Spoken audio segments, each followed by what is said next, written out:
Hello and welcome back to the channel. This is the first inquiry question of the diverse places topic. If this video helps your revision, please subscribe and leave a like on the video. Let's begin. Over the past 50 years, the United Kingdom has witnessed uneven patterns of population growth, shaped by economic, social, and geographical processes.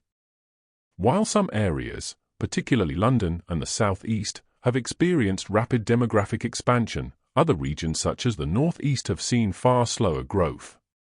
This disparity is the result of complex interactions between employment opportunities, infrastructure investment, migration flows, and government policy. London, as the economic, political, and cultural capital, has seen some of the highest levels of growth due to its attractiveness to both domestic and international migrants. Job opportunities in sectors such as finance, technology, and the creative industries have drawn a young and dynamic workforce. As a result, the capital has developed a youthful age structure, higher fertility rates among certain migrant communities, and significant ethnic diversity. Infrastructure improvements and transport connectivity have reinforced this trend. By contrast, many post-industrial towns in the northeast of England, such as Sunderland and Middlesbrough, have experienced slower population growth or even decline. Deindustrialization during the late 20th century led to job losses and economic stagnation, prompting many working-age people to migrate elsewhere. These areas now tend to have an older population, lower birth rates, and less international migration. The legacy of industrial decline continues to shape the demographic structure of these towns, despite attempts at regeneration. Population structure and density in the United Kingdom also vary depending on where settlements are located along the rural-urban continuum. Urban cores typically exhibit higher population densities and younger, more diverse populations, while rural areas tend to have lower densities, older age profiles, and less cultural diversity. In urban areas like Birmingham or Manchester, dense populations reflect the concentration of housing, services, and employment. These areas often attract recent graduates, young professionals, and international migrants, contributing to a lower median age and a higher percentage of foreign-born residents. Accessibility, transport infrastructure, and historical urban development patterns have reinforced their role as demographic hubs. In contrast, rural areas such as North Norfolk or the Lake District show much lower population densities. These regions are characterized by limited access to higher education, employment opportunities, and public transport. As a result, younger residents often migrate to urban centers for education and work, leaving behind an aging population.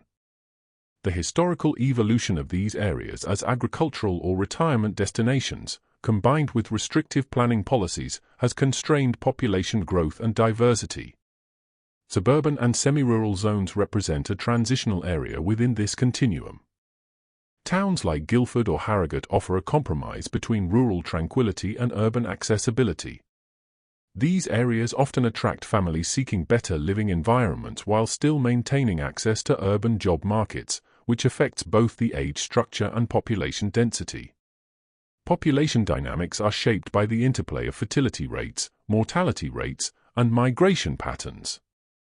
Fertility rates in the United Kingdom have generally declined since the mid-20th century, influenced by changing social norms, increased female participation in the workforce, and access to contraception. However, regional variations persist.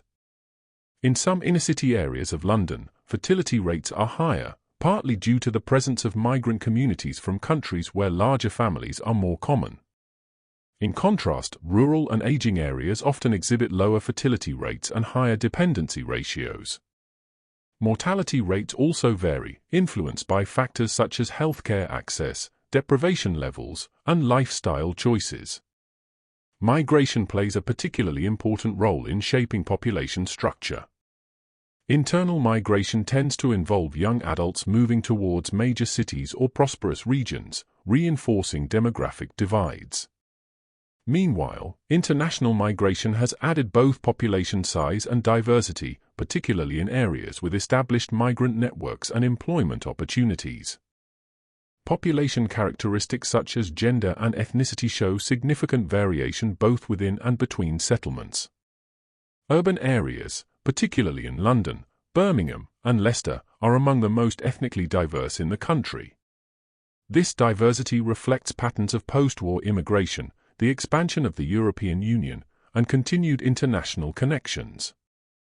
These cities host large communities with South Asian, African, Caribbean, and Eastern European heritage, each contributing to a rich cultural fabric. In contrast, rural settlements and smaller towns often remain predominantly white British, with limited ethnic diversity.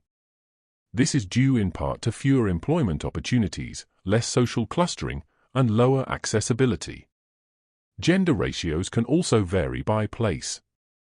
In student-dominated areas like Cambridge or Oxford, the population may temporarily skew towards females due to higher female university enrollment. In aging coastal towns, women often outnumber men in older age cohorts due to higher female life expectancy. Levels of cultural diversity across the United Kingdom are shaped by a range of factors including social clustering, accessibility to cities, physical geography, and government policy. Social clustering, where groups of people with shared backgrounds settle in the same area, can be seen in locations like Southall in West London or Rusholme in Manchester. These clusters can offer social support, cultural familiarity, and community cohesion, encouraging further in-migration. Accessibility also plays a crucial role. Settlements near major cities or transport hubs tend to be more culturally diverse due to their role as entry points for new migrants. Physical factors, such as topography or remoteness, may inhibit the spread of diversity. Government planning policy can either encourage integration through housing and education initiatives or indirectly hinder it through zoning laws or funding cuts. Cultural characteristics are not static, they evolve in response to changes in fertility, mortality, and migration. As international migration brings in new languages, religions, and traditions, the cultural landscape of many British towns and cities has transformed. For example, the presence of Polish and Romanian shops and cultural centers in towns like Boston in Lincolnshire illustrates how migration reshapes local identity. Fertility rates among migrant populations tend to be higher initially, leading to a growing second-generation population that may blend heritage traditions with British norms.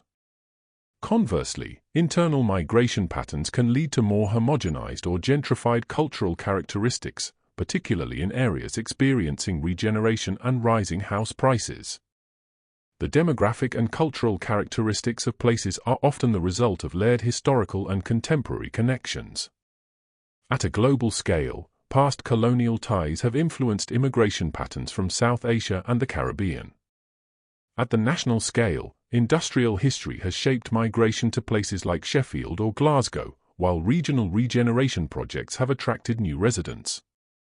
International influences include the role of transnational corporations and intergovernmental organizations. For instance, the decision by multinational firms to base offices in London or Reading has created localized employment booms and attracted skilled migrants. European Union policy, such as freedom of movement, has also played a major role in reshaping labor markets and population structures. Places are represented in multiple ways that may contrast sharply with statistical data. Media portrayals, social media posts, films, and literature can present idealized, stereotyped, or even negative images of a location. For example, London is often portrayed as a multicultural success story, but this can obscure the social inequalities and housing pressures experienced by many residents. On the other hand, towns like Blackpool may suffer from negative media representation, focusing on unemployment or social decline, despite local efforts to promote cultural renewal. Students and local residents may engage with these places in ways that differ from either official statistics or media narratives, highlighting the subjective nature of place identity. Students and young people often experience places in transition, shaped by both continuity and change. A student growing up in an inner-city borough of London, for instance, may have witnessed demographic changes such as an influx of international migrants, the opening of new cultural centers, or shifts in language and religion within their school environment. In contrast, a student living in a rural area such as Cornwall may observe the aging of their community, the closure of local schools or shops, and the arrival of second homeowners. These lived experiences reflect broader demographic trends and cultural shifts, offering a personal lens through which the dynamics of place can be understood. By comparing the characteristics of a local place with those of a contrasting one, students can appreciate the complexity of population structures and the diverse ways in which places are shaped by past connections, present policies, and future possibilities. That's all for the first inquiry question. Check out more videos on screen now and subscribe so you don't miss new videos. Goodbye.